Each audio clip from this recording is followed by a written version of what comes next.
해가 바뀌고 봄. 무심천에 다시 생명력이 넘쳐난다.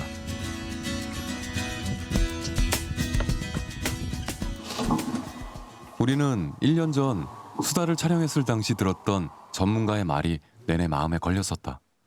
지금 저기 움직임으로 봐서는 굉장히 이 수달이 불안한 상태입니다.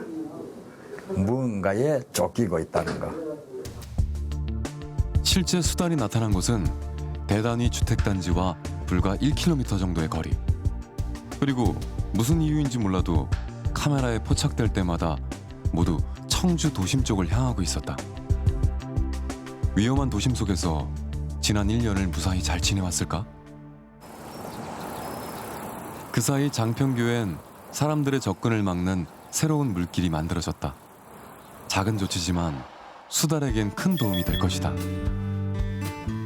그러나 수달의 목격담은 들리지 않았고 책임감을 느낀 우리는 다시 잠복을 시작했다.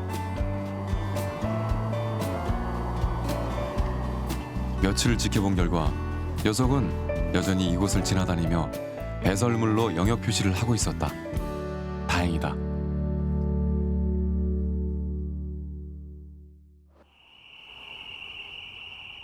늦은 밤, 계속되는 잠복에 지쳐갈 때쯤 반가운 녀석이 나타났다.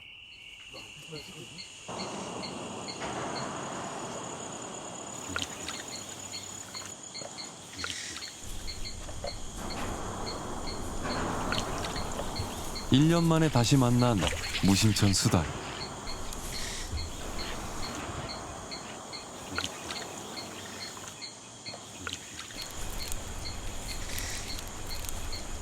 걱정했던 것과는 달리 몸짓에서 불안함보다는 여유가 느껴진다. 1년 전 그랬던 것처럼 녀석은 자갈밭에 습관처럼 영역 표시를 하곤 이내 어둠 속으로 사라져갔다.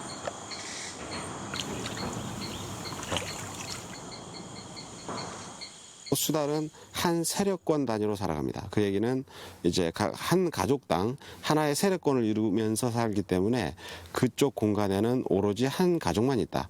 한 가족은 가장 많아도 4마리 정도밖에 안 됩니다. 이제 엄마, 아빠, 그 다음에 새끼 둘. 이게 최대고요. 근데 새끼 둘을 다 가지지는 잘 못해요. 야생 상태에서는 워낙 그 치사율이 높기 때문에 한 마리가 더 많거나 또는 암수만 있거나. 분명 이곳 무심천에도 한성용 박사의 말처럼 여러 마리의 수달이 살고 있을 것이다. 그러나 야행성인 수달은 해가 져야 움직이기 때문에 녀석의 움직임을 포착하기란 쉽지 않다. 우리는 위장막에서 나와 직접 인근을 수색하고 장소도 옮겨가며 잠복했지만 큰 성과를 올리지 못했다. 그렇게 또 며칠이 지나고 해가 지기 시작할 무렵 갑자기 수달이 망원 렌즈 안에 들어왔다. 그동안 짐짝처럼 무겁기만 했던 망원 렌즈가 이렇게 고마울 수가 없었다. 아직 주위가 환한 시각, 사람들 눈에 띌까 갈대숲에 몸을 최대한 숨기고 이동한다. 놓쳤다 싶었을 때 뜻밖의 곳에서 수달을 다시 발견했다. 주변을 경계하는 기색 없이 제 집처럼 편하게 쉬고 있는 녀석.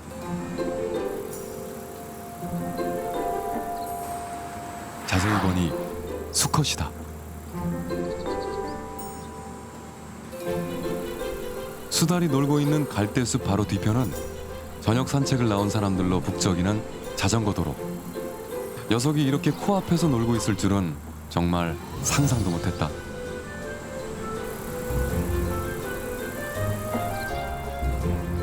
아랑곳하지 않고 그렇게 한참을 뒹굴던 녀석은 도심 쪽으로 내려갔다.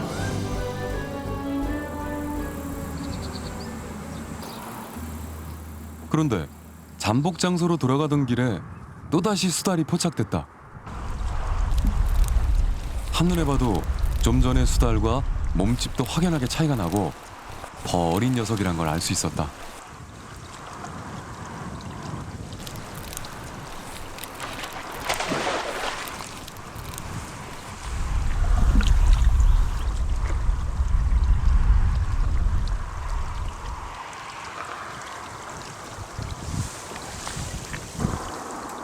우리의 기척이라도 느낀 걸까? 다리 기둥에 몸을 숨긴 채 잔뜩 주변을 경계한다. 그렇게 한동안 경계 태세를 유지하던 녀석은 안전하다 판단했는지 역시 도심 방향을 향해 다시 헤엄쳐 내려가기 시작했다.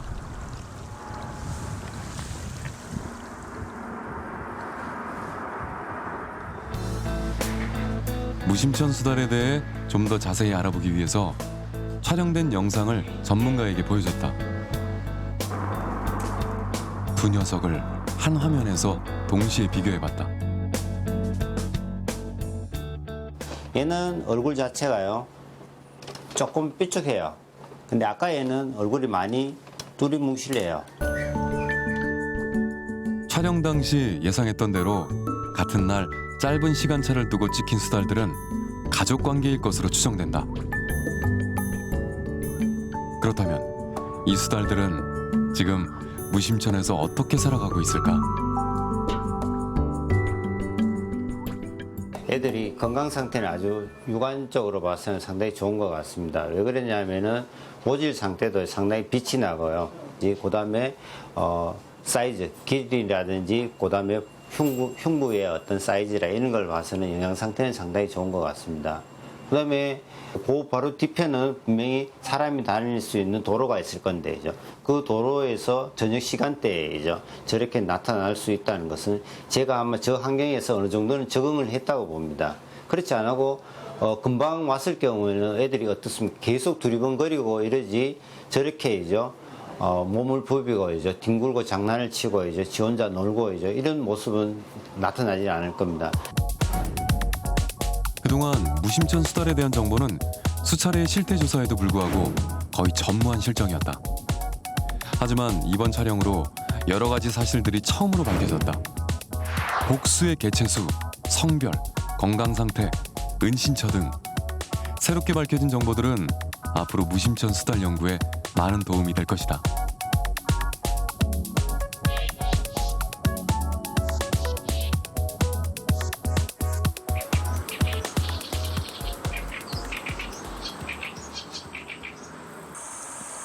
수달을 만나려 무심천을 누비면서 우리가 새삼 느낀 건 수많은 야생동물들이 도심 가까이서 인간과 함께 살아가고 있다는 것이었다.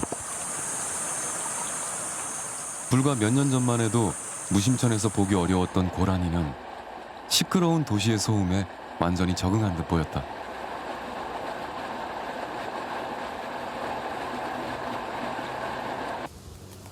낮에도 계속된 수색 과정에서 깜짝 놀란 일도 있었다. 숲을 사이로 눈이 마주친 건 바로 수달이 아닌 삭.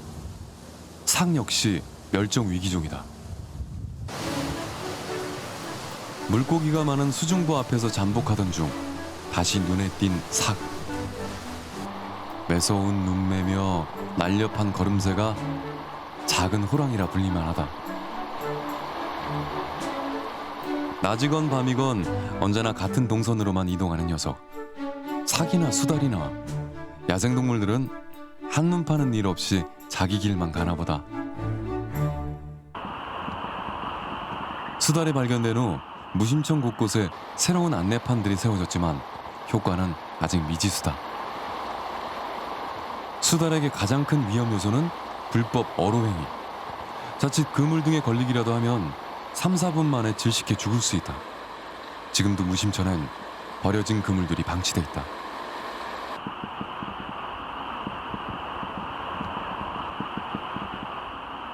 어두운 밤, 야생동물들이 본격적인 활동을 시작할 시간이다. 오늘 위장막을 찾은 손님은 너구리. 그런데 자세히 보니 너구리의 목에 끊어진 올무가 걸려있다. 야생동물들에게 무심천은 삶의 터전이자 생명의 위험이 공존하는 두 얼굴의 공간이다.